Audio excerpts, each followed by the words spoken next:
Hello and welcome to the fantastic Mr. Podcast. I am Justin Strange. I'm here with my lovely two co-hosts, I like both of them. Jerome and Zachariah. And today we're going to talk about the 1950s because this is a movies by the decade episode. So we're going back in time to the 1950s. So jump in this here time machine with us and let's go check it out.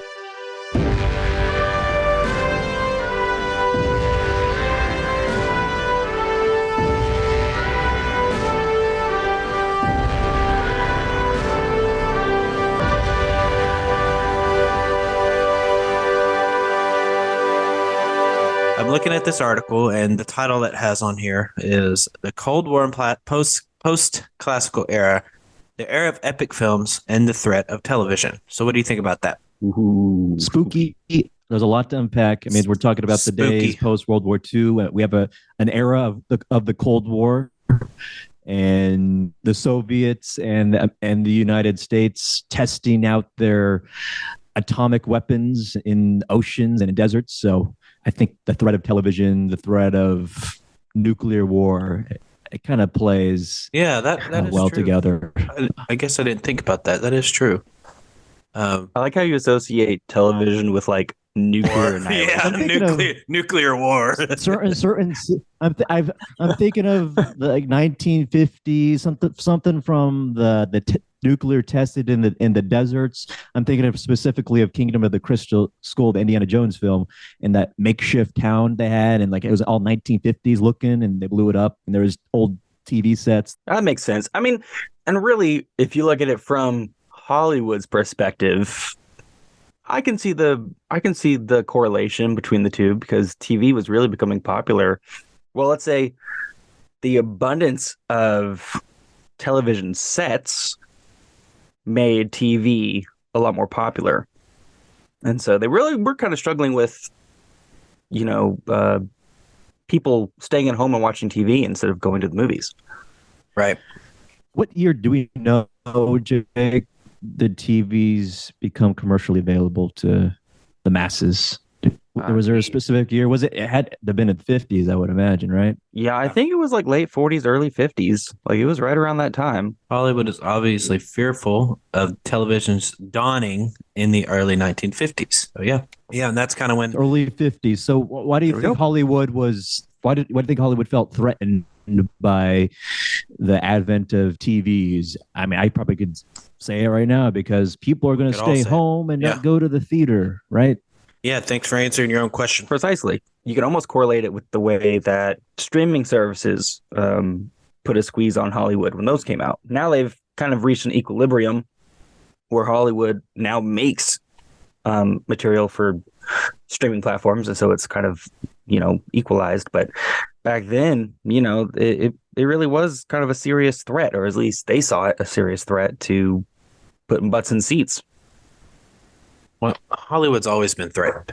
Like since the 50s, I would say Hollywood has always had some sort of threat getting people into movie theaters. So they started 3D television and then they started bigger screens and better sound and blah blah blah. It's like there's always something that Hollywood and going to the theaters has to fight with. And now it's streaming, like especially during COVID. COVID was a huge threat, not just for the movie theaters, but for everything, but especially movie theaters, especially when, like right at the end of it, it was okay because people kind of wanted to get out of the house. But then now that they're kind of, like you said, Jake, is some sort of equilibrium where either they have it playing in theaters simultaneously with streaming, which I don't know how those numbers work now. I imagine they might be different. But sometimes they have them at the same time, and then sometimes it's exclusively in theaters. But it goes to streaming in like a month. So Hollywood has had to deal with this since the advent of television within one's home. You remember when movies would come out in theaters and you'd have to wait like an entire year to get them on VHS or DVD? Like I remember just begging my parents to go see movies because I knew if I didn't see them in theaters, I might not even have a chance to to see them because let's face it, I have ADHD, and little me isn't going to remember movies in a year that I want to see. But do you guys remember that? Like how long it took to get from the theater into people's VHS sets? I don't remember how many months, but it VHS felt like a sets. long time as a kid, especially. I remember seeing Star Wars Episode 1 in theaters. I remember vaguely my theater experience, but then I was waiting for the day to get it, buy it at Hollywood Video or rent it. And it felt like Yeah. a month or maybe even a year. I But never. I watched a video about Batman 1989, and basically the VHS came out 4 months after the Tim Burton Batman film came out, which is kind of amazing. And theaters were up in arms over the such early release because they thought it would suck people, just to watch the movie in their living rooms or the bedrooms instead of going to the theater. They're still playing Batman 4 months after it initially released in '89. Yeah. I mean, they have the point today. They do that. They release them simultaneously. But going back to the 1950s, it was a huge deal for Hollywood because they thought, people are going to watch TV instead of movies. So what they started doing is that they started catering to the younger demographic, right? The young people. Yeah, the young people, because that's when all like the rock and roll and greaser movies came out, Rock Around the Clock and the original The Fast and the Furious. I didn't even realize it, and I was doing research for this episode, that The Fast and the Furious originally was a 1950s film. Oh, really? Wow. Yeah. And The Fast and Furious today just borrowed the title. It's a different story. Like the saga today isn't related to the 1950s movie at all, but they stole the title from it. Interesting. Like the story, lots of themes of the juvenile, the delinquent, and discovering rock and roll, hanging out with, as you said, the greaser crowd, and overcoming some type of coming of age theme, perhaps. But I think rock and roll definitely shaped the way of not only America and maybe other parts of the world, but also is reflected in film. Yeah, which it's normal. Things happening in this day and age. We see, we have the social media, dating apps, and you see all that in like made fun of or used seriously in modern TV shows or movies. So it's just a natural reflection of reality, but perhaps exaggerated at times. Sure. Yeah, I mean, and also this time, I think in the 1950s was the rise of Marilyn Monroe. All of she was kind of at the height of her career at the time. I think she started even her own production company and started shooting some movies through that specifically. The blonde bombshell, as they probably referred to her, one of many. But yeah, Marilyn Monroe, she just was the face of beauty, I would say, for that time especially. And then obviously early 60s until her death. Yeah. So there's a lot of stuff going on at that time. But I'm curious about what movies you guys enjoy from the 1950s. Do you have any favorites? Godzilla, 1954, Ishiro Honda, the director. And there's been many iterations of Godzilla, but the 54 movie, which I've seen both the Americanized version and the Japanese version. I've only seen the Japanese version once, but obviously Godzilla is this creature, as kind of a metaphor for the atomic bomb, references to World War II and the destruction of man, of what you can create with such explosive, chemically induced, crazy weapons of man. And it's signified in this big old lizard. Yeah. And big old lizard. And it's ultimately killed, at least in 54, Well, with an oxygen destroyer, right? yeah. I thought that is actually one of my favorites as well. Like, just this, like, people. I'm gonna explain this. Teaching college and high school people. College students are more receptive to watching older movies, but high school students, if it's in black and white, they just don't want to watch it. But that movie, like, they end up watching movies like that, and they actually end up really enjoying it, even though it's in black and white. And like Godzilla is a good movie. Like, the story is solid. I mean, The effects look great, and and the suit looks great. The sounds are, I think, everything about that movie is just good. Like the The story tone, is very dark and yeah, grim. yeah. And like the whole thing with the creator of that oxygen bomb, he's like he's got a and spoiler alert, if you haven't seen it by now, I'm sorry, but he's got to kill himself in order to keep the formula for the bomb to himself. He can't because he doesn't want it to get out and it be created like a weapon be created out of it. I thought that was a really good like addition to that story for a 1954 movie. Like it's a great story for that movie. Just 9 years after the Second World War. Yeah, absolutely. And then Godzilla became a joke and very memey in the 60s. But that 54 was one of the more the hallmarks of the franchise for And sure. you got to remember the score for that movie was like wonderful as well. I would like to get Oh, that. yes. Akira Ifukube. He's a wonderful composer. He's done numerous musical scores for a bunch of other Japanese, Mhm. not just monster movie or kaiju films, but others. But I have a couple CDs of his Godzilla work. It's wonderful.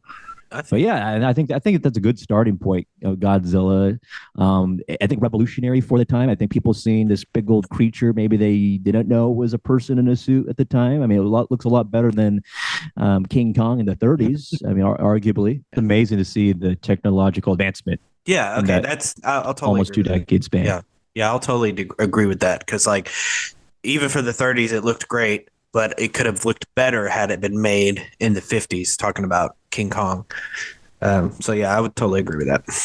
Well, I don't know what the motion capture or stop motion capabilities were of the 50s. Maybe a Godzilla would still look kind of jarring using that similar technology. I don't know. But the Well, suit and I'm sure they did camera effects for that to make it slow down and everything. By the time the 1950s came around, they had started to get some pretty sophisticated special effects. Like I know um, one of the, I guess, widely lauded as one of the best films of the 50s, which is The Ten Commandments, won the best won the award for best special effects in the Academy Award, and that was when, Moses parted the Red Sea and the people went through it. So if you've seen the Ten Commandments, like they obviously don't look real by today's standards, but they're pretty good. Like they're pretty solid. Um, so they had the capability to have some pretty sophisticated special effects by the time the 1950s rolled around. Some other things that happened in the 1950s. Another, speaking of effect, a popular camera technique was used for the first time, which is the dolly zoom. That's when, if you've ever watched Jaws, when or another film, like the character freaks out, or a recent example would be in Guardians of the Galaxy 2, when Quill realizes that his dad killed his mom, and so it zooms in on Quill's face and the background, yeah, gets farther away. It's kind of like this weird interplay. That's called a dolly zoom. right. That was used for the first time in 1958 in Vertigo, one of Alfred Hitchcock's films. Mm-hmm. It sure was. So there's some cool stuff going on in the 1950s. Have you seen Vertigo? No. It's on my to-do list. I feel really embarrassed because I love Alfred Hitchcock, and that's one of his films that I haven't seen. It was pretty good. I enjoyed it. 1959 came out, or no, not. Oh, dang it! No, never mind. I was going to start talking about Rear Window, but I don't think it. Oh yeah, it came out in 1954. If y'all have ever seen, that's under Hitchcock film. Great, great movie. Great freaking movie. If you guys have never seen it, it's about this guy who's kind of incapacitated for now, and he's just kind of watching out of his rear window at these different people who live in his apartment complex, and I think he thinks he's witnessed a murder. So it's pretty good. It's got Jimmy Stewart in it. Love me some Jimmy Stewart. Really? Yeah. I love that guy. I think they remade that, or at least they reused the concept for that in Disturbia with Shia LaBeouf, Oh, yeah. 2007. Yeah, I saw that movie. Same concept. He's like under house arrest. He's like a teenager. He's under house arrest, and then he like sees his neighbor get murdered or something like that, Yeah, and he gets all caught yeah, up in on it. yeah. He's under house arrest. I think it's funny to me how they keep remaking movies. It's gonna happen. It's like the movie. Have you seen? And this isn't the 50s, but it's called What Women Want with Mel Gibson. Mm-hmm. Then you have What Men Want with Oh yeah, she like read men's Taraji. thoughts, Yeah, right? yeah, Taraji P Henson. So what Women Want is Mel Gibson, and he like I forget if he's like a women's like some sort of salesman of women's like straighteners and hair curlers and stuff like that, and he's like taking a bath and he accidentally like he starts playing with them, but they're plugged in and it falls in the bathtub and he gets shocked, so he can read women's minds after that. And then the What Men Want is the same concept, just with a woman, and she can do it to a man. And it looks like there's a from 1930. There's a movie called What Men Want. A Playboy's mistress falls in love with another man. Oh no, it's not the same. It's not the same. It's just called What Men Want. It has a name. Is the only thing. That's funny. I guess at some point you can recycle names because they have like The Fast and the Furious, What Men Want. But anyway, I think one of my favorite movies from the 1950s is 12 Angry Men. Have you guys seen that movie? I've not. It's 1957. It's a courtroom drama about 12 men, jurors who are in charge of deciding whether a young defendant is guilty of killing his father. And it's really cool because there's no names in the film. Everyone's identified by their juror number. And it's just, and it takes almost the whole movie almost takes place in one room. It takes place in the jury discussion room in the back. And so it's set in one location. You have a great cast of characters. I think there's Henry Fonda plays juror number 8 as the lead cast, who just does an incredible job. But it's like, the courtrooms, it's like sweltering. Everyone wants to go home. Everyone's just gonna call this kid guilty, and juror number 8's like, no, we need to actually talk this out. And so it's a really great movie that goes over like people's characters, and it forces you to watch and judge people based off their character as opposed to like their name or their position or anything, because they're stripped of all that information. And it's really cool. It's a really good movie. Very unique. Very unique. I've never seen a movie where you see a jury deliberating the future of a suspect or someone that's been charged. Yeah. That's this movie, and it's really compelling. It's really compelling how one person's determination to be fair, and give this young man a fair shake, affects so many other people and their perspectives on it. It's a very, very good movie. There's a movie called Jury Duty with Pauly Shore. Oh, it's kind of the same thing, except for it's more of a comedy where he thinks the guy's innocent. And so they keep having to deliberate because of it. I just got on YouTube to look it up because I realized when I was doing some research for this episode, a lot of these films from the 1950s and earlier, if they're not in like an A-list film, if they weren't an award-winning film, some of them are just uploaded in their entirety on YouTube. So like when I came across The Fast and the Furious, the entirety of that movie is uploaded on YouTube. The 1955 version of The Blob is uploaded in its entirety on YouTube. And that's the first of The Blob, that's what's kicked off that franchise, with Steve McQueen in his inaugural role. We'll send him into stardom, So it's kind of cool that you can go online and find these old movies. Like, no one cares about them. They don't make the company's money anymore. And so they don't care if they're posted online, and you can find some real gems if you just do a little bit of research. What's one of your favorite films from the 50s, Justin? Well, it's actually a movie from 1950 with my man Jimmy Stewart, and it is called Harvey. Have y'all seen it? Harvey, I have not. No. Is it about a guy named Harvey? Well, About a guy named Ted. it's about a guy named Elwood P. Dowd, who is Jimmy Stewart, Elwood P. Dowd, and it's really funny because he has a business card, and he's always like Elwood P. Dowd, and he's like, this is my old number. Don't call that number. Call this number because this is my old number. Like every time he hands out a business card, and it's so funny. But the movie essentially is about this older man who his family thinks he's insane because of his best friend. So his best friend is an invisible 6 foot tall rabbit. Okay. Yeah, I exactly. can see why his family thinks that. Yeah, I mean, who wouldn't? But the movie's actually really good, and it's like you don't see very many movies like that, like where a guy's walking around with a 6 foot tall, imaginary friend that's a giant rabbit, and he wears a hat.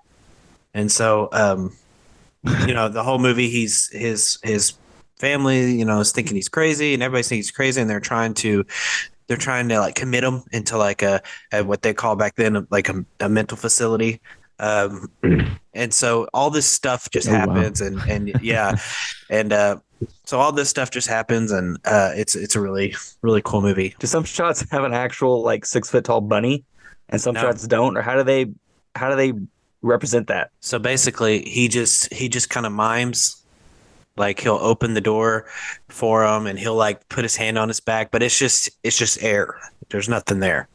Does that make sense? There's nothing. It's invisible. You never hear a bunny speak. Yeah. I don't know if you guys want me to spoil it for you. The only there's two ways you kind of know the bunny's existence is one, there's a painting of him and painting of him and Elwood. And I don't know if the painting you really know his existence, but he's there. You can kind of see what he might look like. And then at the end of the movie, I think it's a doctor or somebody picks up a fedora type hat. And it's got two holes in it, and he sticks his fingers through it. And it's super funny. I wonder how they marketed that. Like the guy's like, I'm gonna make a movie about a guy with an invisible friend, and we're not gonna do anything to show the invisible friend. There's literally gonna be nothing there. Yeah. Well, it's just it. And the production studio was like, yeah, cool. Well, it was a play before it was a movie, and actually, Jimmy Stewart reprised his role as Elwood P. Dowd in the movie. Oh, that's interesting. If you haven't seen it, you should watch it. It's 1950. Jimmy Stewart at his best. Love that guy. Love that guy. Zach, what do you think about the 1950s films? I'm a big fan of black and white, and then the conversion to eventually seeing more colorized films. Are there any particular movies from the 50s that you guys are familiar with that were like good in color? Because I feel like the 40s there were some, it wasn't as popular, but I feel like the 50s, especially with television becoming a thing across the US, Yeah. that made color was more of a common thing for movies as well. Well, I know like the Ten Commandments was in color, and that's a very good movie. What about Ben-Hur? Oh, that's another big one. Yeah. That's what I thought. That's the one with the skeletons and all that. No, that's Jason and the Argonauts. Oh, when was that? When did Jason and the Argonauts come out? I don't know, but It was like a similar era, 50s. yeah, I know that they used a lot of stop motion animation in that movie. Kind of the earlier. Yeah, that's why I liked it. So I want to go back to the whole TV thing, because that, like, to me, I mean, yeah, the big epic movies and Alfred Hitchcock and stuff and Harvey, that's great. Billy Wilder. Yeah. Okay. The whole thing with the TV, like television and trying to, the war against television type thing is really interesting to me. And that part of the whole thing is the best part of the 50s, because it was like this new thing, this new thing coming into our homes and being there with us all the time. So we're used to it. But then you got movie theaters that are like, we got to do something. So they came up with Cinerama. And then we talked about this a little bit earlier on the Messenger, but 3D and Smell-O-Vision, which I thought was kind of crazy. Smell-O-Vision. Smell-O-Vision. We talked about Smell-O-Vision. Honestly, Television. if that doesn't sound like a 1950s invention, I don't know what is. Well, 3D television. It's a 19 like that sounds Yeah, like but like smell-o-vision, like that just sounds like a 1950s yeah. slogan. Don't want to So go just take a field trip back to the 50s. oh Take my her. God, that would be That'd be so awesome. cool. I would love to go see a movie in the 50s, like at a movie theater. Like I watched That'd be Well, wonderful. That'd I be think cool. in the 1950s, wasn't it outdoor screens more popular at the time? They had a lot of well They had yeah, drive-in thousands of theaters. drive-in theaters. yeah, Yeah. drive-in theaters, Yeah, yeah. that was at the Kids who are height. teens could have private time in their hot rods. When that's when they They can watch a movie, wink, wink. that's when you yeah, that's when you put the movie speaker on your window, like your I don't know what you Have call it. you guys done that before? Have you been to a drive-in theater where you have the Yeah. speaker on your window? No. I've done it where you have it on your Yeah. radio, like Yeah, your you radio. do. You just tune in somehow. Yeah, there's I've like been to a drive-in theater where I made out too. Nice. Got the full experience, baby. That's a dime. There was a place Dime. in Those things are there's an dime. outdoor theater in Oklahoma that was I think it was like Tulsa, Oklahoma. It was like 45-minute drive from Fort Smith. And I think it's out of business now, unfortunately. But we would go up there and they would do they still did double showings. So we would go and we would watch. I think one of them we watched Pirates. It was like Pirates of the Caribbean, Dead Man's Chest, and then we watched Avengers Infinity War in the outdoor theater. It was really cool. And Wow. I might be wrong for Pirates, but it was something in Infinity War. It was really fun seeing two showings at the time. last time I went to a drive-in was in Memphis, and we went and saw Valerian in this what is it called Was it A Thousand Cities? I can't City of remember a Thousand Planets? City of a Thousand Planet of a Planets Thousand or Cities? Planet of a Thousand Cities. I can't remember the subtitle, but it was the Valerian with Dane DeHaan and Sarah DeVilligen, whatever her name is. Delavine. Yeah, and it was okay. The movie was okay, and the experience was okay. I had a Prius, and the Prius shuts off after 30 minutes on its own. There's really nothing you can do. So I kept having to restart it after so long. So it kind of sucked. But it was one of those things where you tune into the radio station they have and listen to it through your Sounds like a nice radio. And experience. it was okay. Like I would do it again. Maybe not Memphis, but I would do it again. So yeah. And speaking of that, I went and saw Babylon last week. And side story, I was walking on the movies tonight where I saw Megan. If you haven't seen Megan, go watch it. And I just overheard a conversation, and someone said, "Oh yeah, it's 3 hours long. That's our last showing tonight." It was one of the movie theaters, and whenever the people she was talking to walked away, I came up and said, "What's 3 hours long?" She goes, "Babylon." I was like, "Oh yeah, I saw that movie, and it was so good." And I didn't understand. Like she said, "Oh yeah, we're about to pull it because it's not doing that well." I was like, "That really sucks," because that was a great movie. So anyway, that was just a little side story of me walking out of the movie theater and interrupting conversation. So sad. Like I know. people losing out. On the movie going experience, man. I'm surprised they haven't pulled Whale out of my theater. Well, they didn't even put it in my theater. Bull crap. I had to watch it on the TV like an idiot. You have a massive screen, like 70 inches, right? Yeah, but I don't have like a 400-inch screen or whatever the movie theater screen is. Anyway, I was watching Babylon, and not Babylon. No, it wasn't Babylon. It was Babylon. Babylon took place in the 1920s. It was the Fablemans, and they did a lot of shots inside of a movie theater. Like the whole time, I'm just like, man, what it would be like to go see like some of these bigger movies from not just the 50s, but like Star Wars. You know how cool it would have been to go see Star Wars the opening weekend, like the original Star Wars in its unedited format. You know, no adding monsters to what is that place they go to? Mos No Eisley? little CGI Yeah. intercuts. Yeah, exactly. Like I just untampered with Star Wars. I would have been excited. Like you've seen the trailer like for the first time Yeah. for Star Wars. No music, no nothing. It's just that narrator's voice and a bunch of Yeah. weird edited Things. shots. Yeah, totally. Anyway, so let's talk about these different ways that they tried to get people into theaters. So Paramount came out with their big screen called Cinerama 1952.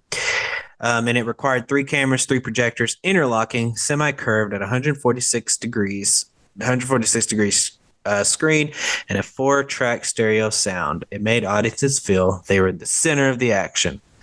And isn't that a good way to explain it? Dope. In other words, Sounds they like had the first IMAX. right, like they pretty much had to have all this, different projectors and stuff where they showed different things, and it's just insane. Like, so they could have. God, imagine if one of them got out of sync, like I mean, 3 seconds. they'd be screwed. Um, and then you have 3D movies, special polarized stereoscopic goggles or cardboard glasses worn by the viewers, which we still wear today, except they're not cardboard. They're like actual, like kind of like sunglasses, right? I haven't watched a Yeah. 3D movie. Oh man, I don't remember the last 3D movie I saw. It was me for me. It was either The Force Awakens or The Last Jedi. I think it was The Force Oh, Awakens for me. it was The Force Awakens because I saw I still that have my in 3D as well. glasses. They're mine Yeah. are Kylo Ren glasses.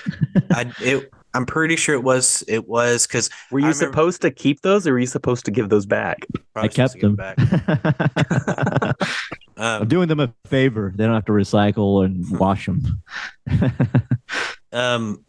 Yeah, I remember when episode 7 was announced after Disney had purchased Lucasfilm, and my friend was like, "We got to go see this in theaters. We got to." And so when we did, we went and saw it in IMAX 3D, and it was awesome. I don't care how bad the movie, if you thought the movie was bad or whatever, it still looked great in IMAX 3D. Like, I don't care I don't care what anybody says. So what is one of the movies that was in the 50s and 3D? Let's see. Yeah, that's I'm interested, like, just to look up later. the one of first these movies. full-length 3D feature sound film was United Artists cheaply made jungle feature Bwana Devil, Bwana Devil, 1952, starring Robert Stack. Wow, if you know who Robert Stack is, he's the host from Unsolved Mysteries. Tagline: advertise a lion in your lap and a lover in your arms. The film depicted man-eating lion attacks upon the builders of a Uganda railway. I got to see this in 3D now. Look, there it says the first feature-length 3D film was The Power of Love in 1922. So I guess they had Oh wow! they had 3D films back then. Okay, and then it says the 3D effect was also used in many different genres. In horror films, Warner Brothers and B filmmaker Andre D. Deto's House of Wax from 1953. You used it. A remake of the Warner's 1933 movie, The Mystery of the Wax Museum, the first 3D horror film to be in the top 10 box office hits the year of its release. That's cool. It seems like they experimented more with the genres that they're using 3D in. Like nowadays, I just imagine 3D for like Avatar, and that's it. Like kind of like the bigger like action-packed like movies. And musicals. What was the name of that? The POV, the action flick. It's all from the guy's POV. Wasn't that 3D as well? Hardcore Hardcore Henry. I don't think it was in 3D. Or it might have been in 3D. Yeah. I didn't see it in 3D. I just saw it regular. Star Wars Episode 1 released temporarily in theaters in 3D. Oh yeah, I never saw it. Though. I did. I did go see that. Me and my friend went and saw it, and I fell asleep. But it wasn't 3D. Good use of money. Well, I think we only went because he wanted to go, and I was like, all right. But Man, I'd do nowadays, anything to see those movies in theaters again. yeah, I was gonna say nowadays, I would love to see every single one of them in theaters again. We might have to rent out a theater, Zach, and just watch them. You know how cool that Do you would think be? I always wonder how that works. Like, are they allowed and not allowed to allow you to stream certain movies? I'm curious how that works. I guess if they already have it, we might be able to do it. But yeah, I don't know. Yeah. I mean, unless we rent it and pay Like, for the movie. How much does it cost? Like $100 or something for like a movie to or rent it something? to rent it? Oh, I don't know.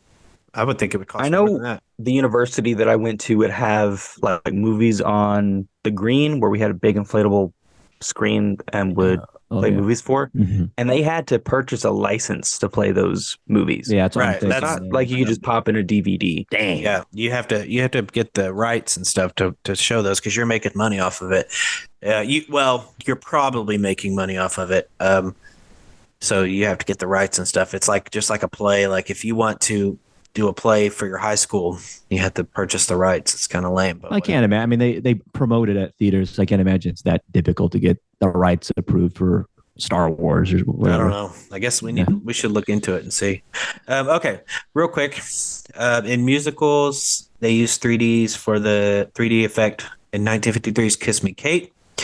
In romantic musical comedies, The French Line from 1953 On one provocative tagline touted, "It'll knock both your eyes out." Okay, that's weird. Um, then you have in westerns, Taza, son of Cochise. I don't or Cochise. I don't know. I've never like all these movies. I've never heard except for one. I don't know that movie, but it sounds It sounds, racist. yeah, totally. In science fiction, the cheaply made robot monster from 1953, and It Came from Outer Space. Now, I have heard of It Came from Outer Space. I've never seen it. Yeah. The first 3D science fiction film was that, and then shortly thereafter, The Creature from the Black Lagoon. Why haven't you talked about War of the Worlds? That's one of your favorite movies of the 50s. War of the. Oh yeah, I haven't seen it. I own it. I haven't seen it. You haven't? No, I've never seen it. I mean, I've seen like pieces of it, but I've never seen the '50s one. I've seen the newer one with Tom Cruise. Okay, The 53 one's more true to the book. Yeah, and you know, for 53, like they had some real like just the scenes that I saw had some really good special effects. And The Day the Earth Stood Still. Remember seeing that movie when I was a kid? That was 51. That was a good one. All right, and then Aliens. we have Aroma Rama and Smell-O-Vision. Aroma Rama. Say that 3 times fast. Other short-lived film fads in this decade and afterwards that were designed to tear viewers away from their TVs included Charles Weiss' 1959 system of pumping Oriental scents into the theater through air conditioning system. It was dubbed Aroma-Rama. Air conditioning system. They just put a smell in the air conditioning and you could smell I bet it. people loved it. Like they were probably amazed by it at the time. Maybe some people were skeptics. They probably were like, "Oh my god, I'm so hungry." Aroma-Rama was prominently used in Carlo Lazzani's Behind the Great Wall, an Italian documentary about Red China narrated by Chet Huntley. So what are the smells? I'm curious, like Italian food or something? Or what? It just said Oriental Spaghetti. scents. Oh, In fact, Different times. This yeah, exactly. This olfactory approach to expanding the movie-going experience actually had a lesser-known precedence in 1906. Rose oil permeated Forest City's Pennsylvania Family Theater during a Rose Bowl game newsreel. That's funny. So I wish they would do stuff like that now. Like I know, dude. I would choreograph smells and tastes. I would go to a movie if they were like, "Hey, it's going to be smell-o-vision." Like, okay, let's do it. But at least they have some like seats. They'll have, I don't know. I mean, beyond the standard that your seats are rumbling when there's action scenes. I feel like there's been movie occasions where they've actually had like air coming in from the ground. I don't know. They have I don't forget what it's called. I want to say it's called like 4D or something like that, where like, and it's not like movies. It's like, it's kind of like when you go to the IMAX, you watch like a nature documentary. It's kind of stuff like that where you're, you know, watching maybe a liftoff, a space shuttle liftoff, or you're being chased by dinosaurs. So the chair will move and stuff like that. Yeah, it's just like stuff. It's just stuff like that. Nothing like movie wise. Or that I've heard. What would be really cool is if they presented you food during like the menu. Oh my god! You know, like Ralph Fiennes' movie, like as they get their food in the movie, you get like a platter of like the same thing as well. Yeah, part of the wouldn't that be dope? Movie. You know, real quick side note: I was listening to Corey and Patrick this morning, which is talk show on the Edge, and apparently he goes by Rafe Fiennes. Did you know that? I didn't know that until today. I always thought it was Ralph Fiennes. Yeah. And some people say Ray Fiennes, but apparently it's Rafe. That's crazy. Anyway. Rafe Fiennes. All right. Next is Smell-O-Vision.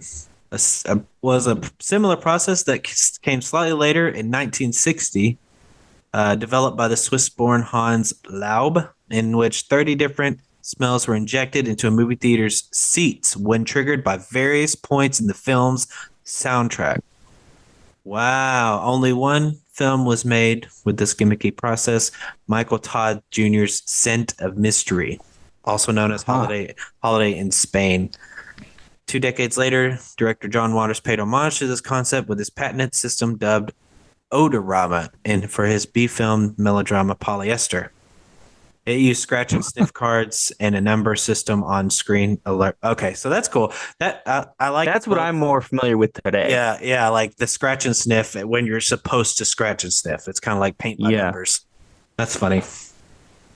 Man, I would totally go to this smell-o-vision though, where it's like, what did it say? It injected it from, we're The injected into the seat. movie seats. It's Is it crazy. like a mist or something, or I I'm curious. It's guess. gotta be Yeah. like a Febreze, but with Yeah. Yeah. dung Why and aren't sweat. the movie theater experience that exciting today? I guess all those Uh, gimmicks just they're not profitable, and I mean, They what's so probably different? cost too much. I mean, yeah. what are the strategies to get people's butts to the theater seats today, other than saying only in theaters? Yeah. I mean, if you want to see it right away, you have to see it in theaters. But other than Really, that, people, maybe people don't care. They'll wait. yeah, exactly. Well, that's that lady at the movie theater was talking about Babylon, and I was like, "Oh man, it's so good." And she's like, "Yeah, I'll catch it when it streams." I was like, "But you work at the movie theater." She's like, "Well, I work here." I was like, "Okay, yeah, I guess that makes sense. Like, you can't just like go in and watch a movie when you want." But Can't no free tickets. Dang. I mean, no, I mean like while you're working. So I don't know Oh, why she just wouldn't come back and watch it, but whatever. And when she said that, I was just like, oh man, that's where our, world's heading is like, I catch it when it comes on streaming. Like, dude, just go see it in the movie theater. It's so much better. In like, even if you have a good sound system, which I do, I have a pretty good sound system, but I still would rather go see it in the freaking movie theater. I know we talked about this 1,000 times, yeah, but the it's movie just theater like experience is it's totally just different. the experience. It's the whole thing.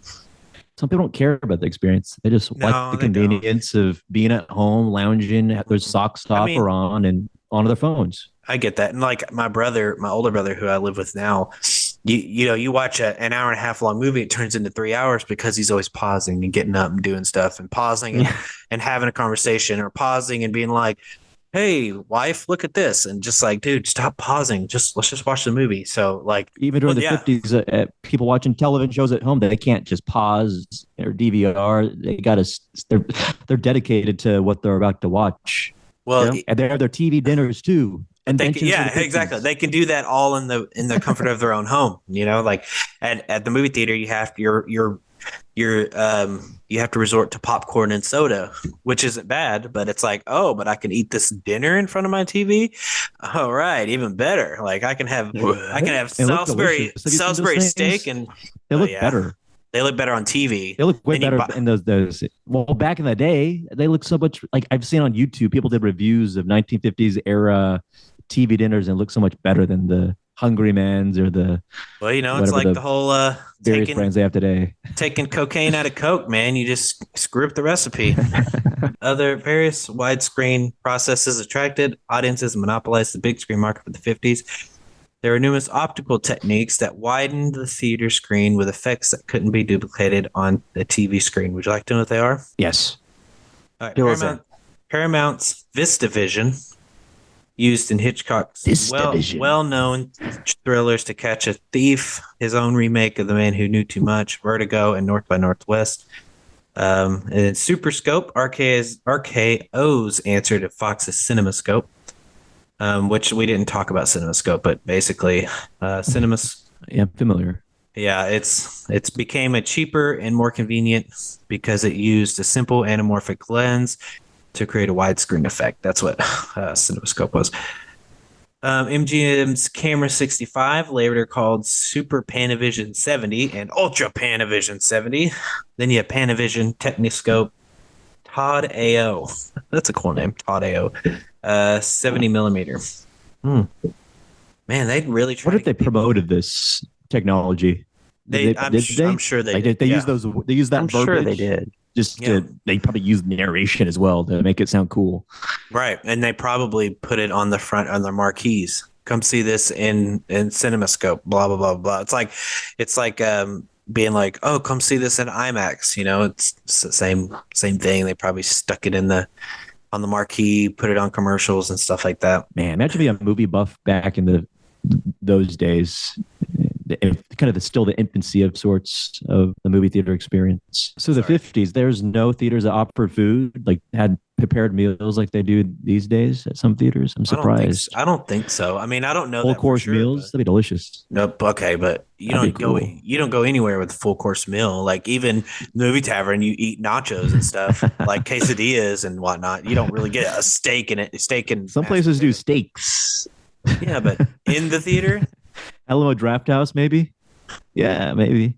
I mean, I would do I've that. never been to a draft house, I would so eat a steak while watching a movie. It'd be great. Remember that time we went to movie tavern, Zach, to see Shazam, and yes, you it like took forever to get your what nachos, happened? and I finally got my popcorn at like the end of the movie because. Jake, I don't know if you've been to movie tavern, but you have to order the Yeah, popcorn through your server. And that guy, like, I finally, close to maybe 30 minutes before the movie was over, I was like, brought us our ticket. And I was like, hey, man, you charged me with the popcorn, and I never got it. And then he like runs down and brings it to me. And I'm like, dude, I don't want it now. I was like, I don't. He's like, okay, we'll take it off. I'm like, yeah, you're gonna take it off. Like, I don't want this popcorn. Well, I think he said, well, we'll take it off and you can have it. And I'm just like, okay, but I'm not gonna eat it. It's gonna literally, you're gonna throw all this away, which I'm sure they were going to anyway. But man, that guy sucked. And then Zach ordered nachos, and he noticed that the guy next to us got nachos first. Zach's like, "Hey man, I think you gave him my nachos." oh yeah. And he goes, "No, those are That's bringing different back nachos." memories now. Yeah, he's like, "No, those are different nachos." I'm like, no, those are probably You your remember nachos." all that? You remember that? Wow. Yeah, dude, I remember that. I remember What everything. movie was it? Shazam! I just said that. Shazam! Oh, I'm an idiot. Yeah. So Shazam. I was so wrapped up in your story, I forgot what movie you're talking yeah, about. we got to see it I was so invested in his nachos. Yeah, it was a funny movie trip for me and Zach. We got to see it a few days early. They had a special early showing that me and Zach took advantage of. But yeah, that was the only bad part was going to movie tavern and getting our food super late. But whatever. You got to see the movie early. I've only done that twice with Shazam and the Batman, and it was pretty awesome. All right, Joker? so we didn't see that early, did we? You might have. No, I didn't. No. Yeah, I don't think we saw Joker earlier, but I did No. see the Batman, and man, But we saw it at that movie tavern, I believe. no, dude, I think we went to. I don't know. No, I think we went to Chrono Glen. No, Oh no, I think we did go see it once. No, we went multiple times though. Yeah, I think we did go see it once at the movie tavern because that's when I think we did because I think Hope came. I remember Riverdale. The AC system in there was so loud. Riverdale. I've been there twice. Just a quick note on Riverdale. It's kind of an older theater and it doesn't have like stadium seating where it goes up. It's just like a flat floor. And we saw that movie Last Christmas with Amelia Christmas Clark. movie, right? Yeah, Last Christmas. With Amelia Clark, and that was when Stephanie and Mandy went with us. You remember that? Yeah. Yeah, and then we saw, or I saw The French Dispatch because that was the only place I could go see it. It's a Wes Anderson movie, so that movie theater is kind of crap, but it's kind of I think that's what kind of gives it its charm. I don't ever go there, but I guess you got to think of it in a good way. It's a movie theater that's still open, so I wonder if there were independent theaters back in the day, in the 50s, or there just weren't enough movies to have like subsections of films for certain demographics or whatever target audiences.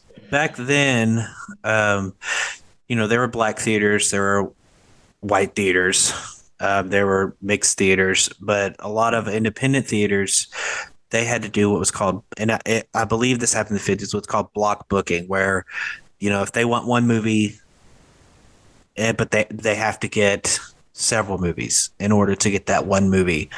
That was a lot of what happened back then. So yeah, there were independent theaters. They just had to purchase, like, because a lot of the big five, which I don't remember them off the top of my head, was MGM, RKO, United Artists, Paramount, and Fox. I guess they each had their own movie theaters, right? So in order. Like they pretty much did whatever they wanted. They could show what they wanted. They mostly showed their own movies, right? That's what they had to do. But if an independent theater wanted a movie, they had to do block booking, which means, I want this one movie, but in order to get this one movie, I have to get all these movies. So that's the nature of the beast of owning a theater back then. I feel like the 1950s really started to get their stride in what we consider quote unquote cinema today.